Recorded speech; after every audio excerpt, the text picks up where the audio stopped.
look, you guys continue to ask the president this question about a third term, and then he answers honestly and candidly with a smile, and then everybody here melts down about his answer. The president talked about this last night on the plane. He said, it's not really something we're thinking about. He has 4 years. There's a lot of work to do. We've done a lot in these nearly first 100 days, and the American people love what this president is doing, particularly when it comes to efforts to secure the border. If you were allowed, for some reason, to run for a third term, is there a thought that the Democrats could try to run Barack Obama against you? I'd love that. For his third term? Boy, I'd love that. That would be a good one. I'd like that. No, people are asking me to run, and there's a whole story about running for a third term. I don't know. I never looked into it. They do say there's a way you can do it, but I don't know about that. But I have not looked into it. I want to do a fantastic job. We have 4 years, just about, almost close to 4 years. Time is flying, but it's still close to 4 years, and we're getting a lot of credit for having done a great job in the first almost 100 days.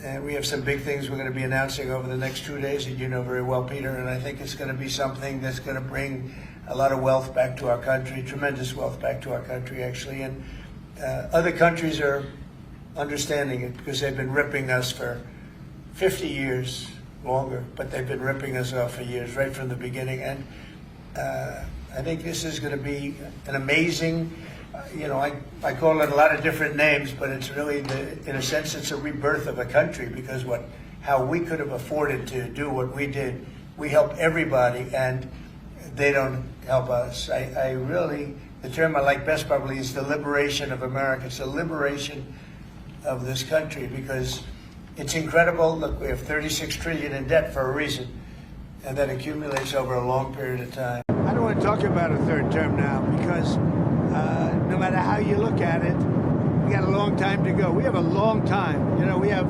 almost 4 years to go, and that's a long time. But despite that, so many people are saying, you've got to run again. They love the job we're doing. Most importantly, they love the job we're doing. Now, of course, the 22nd Amendment was passed in the wake of 4 terms of Franklin Roosevelt's presidency. It was Republicans who pushed it in the first place, saying that'll never happen again. It took just over 3 years to pass and ratify that amendment. So if the president hopes to change it, it would seem to me time is running out already. It's funny to me that journalists ask the president this question, he gives an honest and candid answer, and then they spiral about his answer.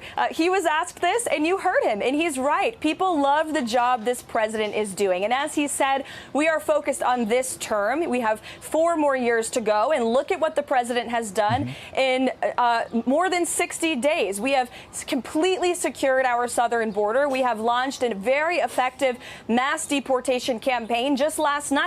We had another 17 terrorists leave our country back to El Salvador, thanks to the great work of this president's Homeland Security and National Security team. These are violent criminals who are being removed from the interior of our country every single day. As I mentioned, the president is focused on reshifting the unfair trade practices of the past already. He's already slashed many burdensome regulations that were holding back our energy industry, and he's signed more executive orders than any president ever in this same period of time. So it's been a very, very successful couple of months, and the president will continue to forge ahead to deliver on all of the promises he made to the American people on the campaign trail. I'm a capitalist and a deregulation guy, but they've tried this in some places in Europe, and it seems to be the only thing that's us as artists be able to get the tickets into the hands of the fans at the prices we set.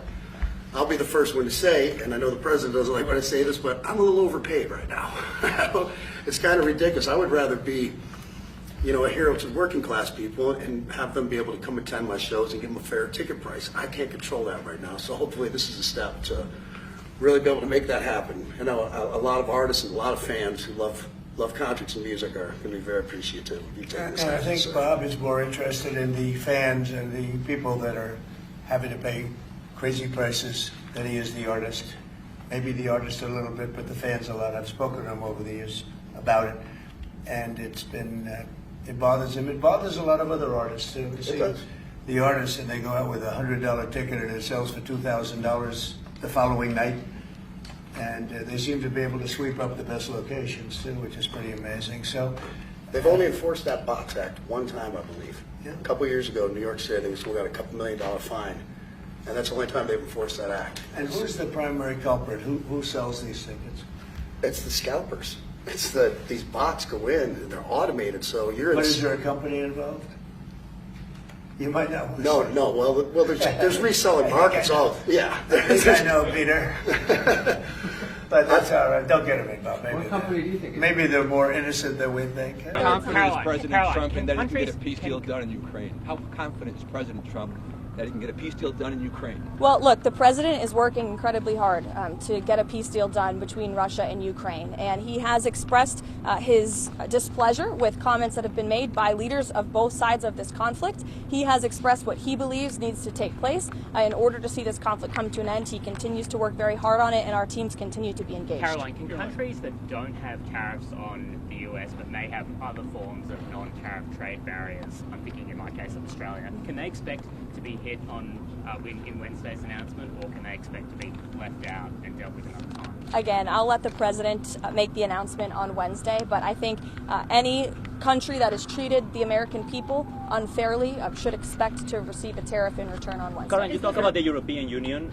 Is the president expected to impose those tariffs in blocks, or will he distinguish countries within those trading blocks? Again, I will let the president get into the specifics of the announcement. It's his announcement to make. It's going to be very exciting. We'll see you guys in the Rose Garden. And you will also hear directly from the president if you have any lingering questions. 5:30 this afternoon, or evening rather, although it's really afternoon for us. That's about midday for this president because he works all night.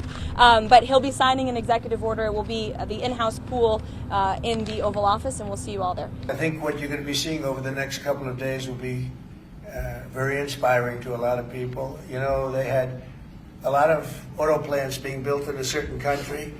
I don't want to mention the country because we get along great with the country, but those plants aren't being built there anymore. They gave them up today and yesterday, day before, and they're building them all now in the United States. And we have many examples, not only auto plants, chip companies from Taiwan are coming in. The biggest, Mr. Wei, he's big. I said, you are a smart guy, aren't you? I've been reading about him over the years, but he controls a large portion of the chip business, as you know. You don't get smarter. They're going to be investing $200 or $300 billion. Apple's investing $500 billion. You know, they always built their places in China. Now he's building here. I think because of you speak to Tim Cook, because of the election, but maybe more importantly because of the tariffs. You know, he's got really an obligation to do it. But we have many, many companies that you haven't even heard of. But I think we'll be at $5 trillion very soon. And if you think about this, we've never been anywhere near that. I don't know if we've ever been at $1 trillion. What do you mean by that? We're 500.